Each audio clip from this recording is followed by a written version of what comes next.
घासीदास बाबा के प्रकाश। जय सतनाम। घासीदास बाबा के प्रकाश मन चलत हव हम, सत्य के धर्मन सिधाई के राह मन। जय सतनाम, जय सतनाम। धरती कांपे जब बाबा के बानी गूंजे, अज्ञान के अंधियार टूटे, नई दिन के उजियारा फूटे। सत्य बोलवा मन के बनावा, ये वचन आज घलो जिंदगी चला थे। हम सत्य नामी समाज के मान, बाबा के आदर्श मन चल थन दिन रात।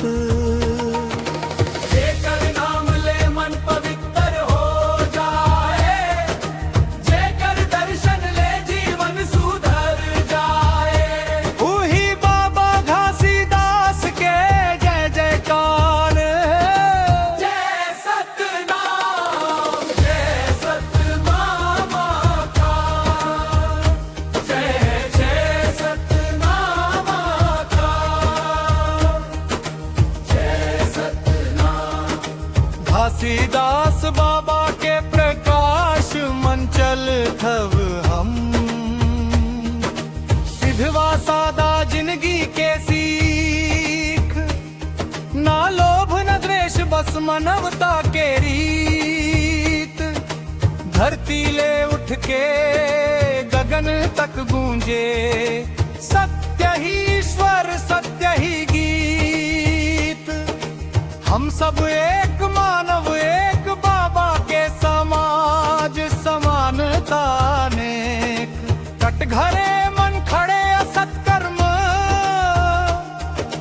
बाबा के जान हदे थे मर्म। मन खे जगे समाज बने, सत्य के दीपक ले घर घर।